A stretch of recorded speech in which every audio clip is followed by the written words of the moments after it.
یزید کی تخت نشینی کے بعد حضرت امام حسین رضی اللہ عنہ مکہ مکرمہ تشریف لے آئے تھے اور 5 ماہ مکہ مکرمہ میں رہے. یہ رجب کے آخر میں حضرت امیر معاویہ رضی اللہ عنہ کی وفات تھی. امام حسین نے رجب کے آخری دن 1-2 شعبان، رمضان، شوال، ذوالقعدہ، ذوالحج کے ابتدائی دنوں تک مکہ مکرمہ میں قیام فرمایا اور یہاں تک رہے ہیں. اس دوران جن خوفیوں نے بلایا، جنہوں نے خطوط لکھے، جنہوں نے سب کچھ بلا کر امام حسین کو بلایا تھا، آج ان کو بھی تو پوری بات میں صرفانا چاہیے نا کہ ان کے حالات اور معاملات کیا تھے. امام حسین انہی کی دعوت پہ گئے ہیں جن نے وہاں ایک گورنر کی تبدیلی سے عہد بدل لیا ہے. ایک گورنر کی تبدیلی سے اپنی آنکھوں کو وہاں سے ہٹا لیا اور معاملہ کہاں سے کہاں تک بھیجا.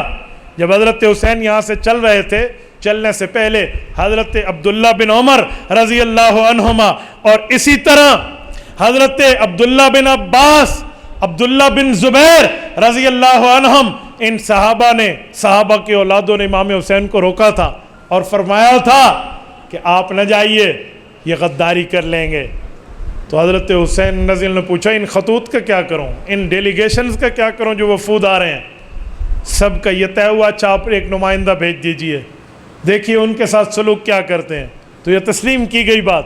اور حضرت مسلم بن عقیل رضی اللہ عنہ کو حضرت حسین رضی اللہ عنہ کے چچا کے بیٹے ان کو بھیجا گیا. تو کوفیوں نے تو بظاہر بیعت کر لی، ابھی تک گورنر نہیں بدلا تھا.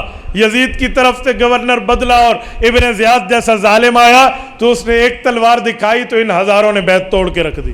خالی بیعت نہیں توڑی، حضرت مسلم ابن عقیل رضی اللہ عنہ کو بھی پیش کر دیا آگے، ان کو بھی مظلوماً شہید کرایا. ان کے نونہال بچوں تک کے معاملات کو ان لوگوں نے باغی کہہ کر مروایا ہے.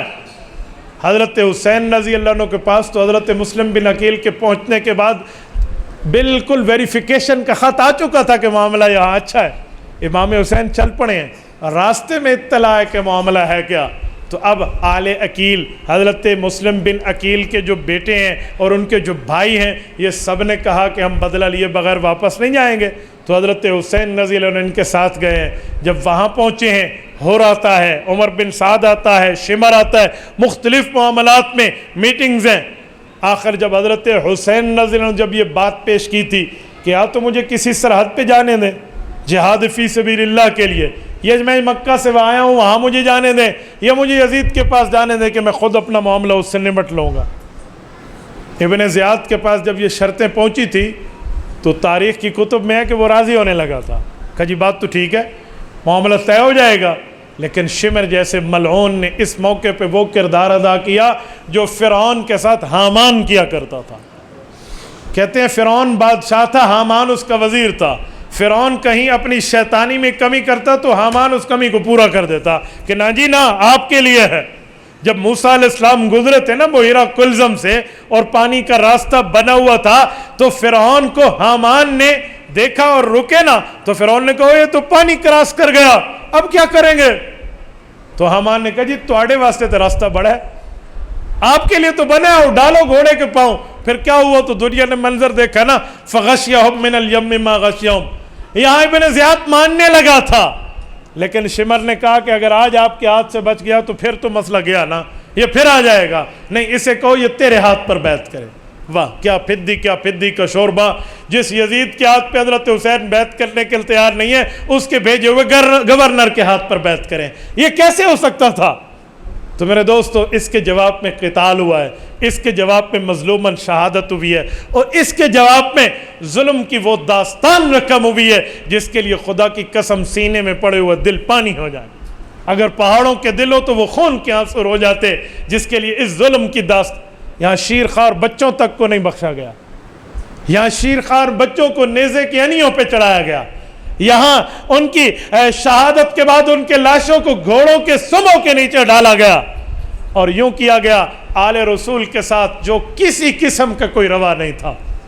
یہ وہ ظالم لوگ، یہ وہ بے ایمان جن کے لیے رسول پاک صلی اللہ علیہ وسلم کی ایک حدیث موجود ہے. حضرت ام سلمہ رضی اللہ عنہ فرماتی ہیں اللہ کے رسول میرے گھر میں تھے، نیند سے اٹھے تو آپ علیہ الصلوۃ والسلام نے مجھے یہ بات سنائی کہ ام سلمہ میرے پاس جبرائیل امین آئے تھے، انہوں نے مجھے بتایا کہ آپ کے اس بیٹے کو عرض لطف عرض طف دو جگہ ہے، فلاں جگہ جا کر جو ہے نا کیا کہتے ہیں شہید کر دیا جائے گا، اور وہاں کی مٹی اس شیشی میں ڈال کے مجھے اٹھا کے دکھائی، یہ دیکھو ام سلمہ رضی اللہ عنہ فرماتی ہیں آپ علیہ الصلوۃ والسلام رو رہے تھے اور حضرت حسین کو سینے اقدس سے لگایا ہوا تھا، اور وہ شیشی مجھے تھما دی، فرماتی ہے میں نے اس کو ایک اپنی الماری میں اس کا عرورہ کو اس شیشی کو بڑی جوڑ کے سلامت رکھی ہے۔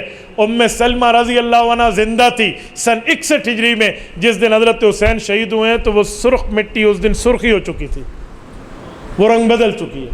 اور میں یہاں ایک جملہ کہتا ہوں علماء کی موجودگی میں، اللہ کے رسول نے یہ شیشی اور کسی بیوی کو نہیں دی ہے، حضرت ام سلمہ کو دی تھی۔ بظاہر تو یہی سمجھ آتا ہے کہ رسول اللہ پہ کھول دیا گیا ہوگا کہ جب شہادت حسین کا وقت آئے گا تو آپ کی ازواج مطہرات دنیا سے باقی رخصت ہو چکی ہوں گی، ایک زندہ سلامت ام سلمہ موجود ہوگی، تو وہی موجود تھی نا۔ یہ شہادت کی پیشن گوئی تو پہلے سے آ چکی ہے۔ مجمع الزوائد میں امام حیثمی رحمۃ اللہ علیہ نے روایت ذکر کی ہے کہ حضرت علی المرتضیٰ رضی اللہ تعالیٰ عنہ نے اپنے ایک ساتھی کو صفین کی جگہ سے جاتے ہوئے راستے میں کربلا کی جگہ کے قریب اپنے بیٹے کی شہادت کی یہی حدیث سنائی تھی۔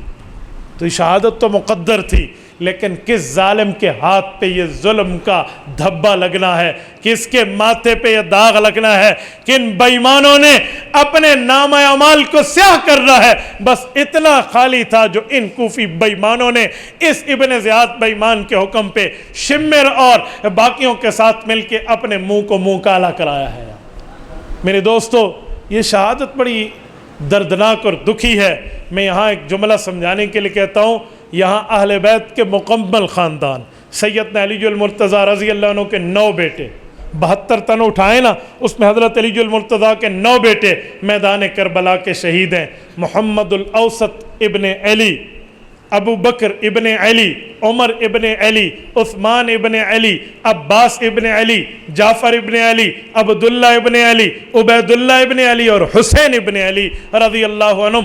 یہ حضرت حسین 9 بھائیوں سمیت یہاں شہید ہیں، اور حضرت امام حسن کے 2 صاحبزادے یہاں شہید ہوئے ہیں، قاسم بن حسن اور ابو بکر بن حسن۔ یہ 2 حضرت حسین کے بھتیجے ہیں اور امام حسن رضی اللہ تعالیٰ عنہ کی اولاد ہیں، جو دونوں یہاں شہید ہوئے۔ حضرت حسین کے 3 بیٹے یہاں ساتھ ہیں، تینوں کا نام علی ہے۔ ایک کا نام علی اکبر ہے، ایک علی اوسط ہے، ایک علی اصغر ہے۔ علی اکبر بڑا ہے، علی اصغر چھوٹا ہے۔ بڑا اور چھوٹا یہ دونوں شہید ہیں۔ علی الاوسط جو درمیانے بیٹے ہیں یہ بیمار تھے، اپنی پھپھو جان حضرت زینب رضی اللہ عنہ کے پاس تھے اور خیموں میں تھے، رب نے ان کی زندگی رکھی تھی، جنہیں امام زین العابدین کہتے ہیں۔ یہ علی الاوسط ہے۔ یہ حضرت حسین رضی اللہ عنہ کے 2 بیٹے ہیں، یہ یہاں شہید ہیں۔ اور اسی طرح حضرت حسین کے 2 بھانجے ہیں، عبداللہ بن جعفر کے بیٹے، حضرت حسین کے یہ بھی چچا کے بیٹے ہیں۔ حضرت حسین کے 2 بھانجے، حضرت ام کلثوم کے 2 بیٹے۔ یہ ام کلثوم حضرت حسین کی وہ ہمشیرہ ہے جن کا پہلا نکاح حضرت عمر رضی اللہ عنہ سے حضرت علی نے کیا تھا، اور اس سے حضرت عمر کا بیٹا زید بن عمر پیدا ہوا تھا، اور حضرت عمر کی شہادت کے بعد اس خاتون کا نکاح عبداللہ بن جعفر سے ہوا ہے، اور حضرت عبداللہ بن جعفر حضرت علی کے بھتیجے، حضرت حسن کے، حضرت امام حسن اور حسین کے چچا زاد بھائی ہیں۔ ان سے بھی اس خاتون کے 2 بیٹے ہیں، عون بن عبداللہ، محمد بن عبداللہ۔ یہ دونوں حضرت حسین کے بھانجے اپنے ماموں کے ساتھ اس میدان کربلا میں شہید ہوئے۔ اور حضرت مسلم ابن عقیل جب گئے تھے اپنے ساتھ 2 شیرخوار بچے لے کر گئے تھے، لیکن محمد بن مسلم اور عبداللہ بن مسلم، اور ایک کا نام ہے عبداللہ بن سعید بن مسلم، یہ دونوں یا تینوں علی اختلاف روایات، یہ بھی جو حضرت مسلم بن عقیل کے بیٹے تھے اپنے چاچو کے ساتھ تھے، تو یہ بھی یہاں شہید ہوئے ہیں۔ اور میرے دوستو، تقریباً 21 افراد ہیں اہل بیت کے جو یہاں میدان کربلا کے شہید ہیں، 51 ان کے ساتھی ہیں، کل ملا کے یہ 72 تن بنتے ہیں۔ تبارك الذي نزل الفرقان على عبده ليكون للعالمين نذيرا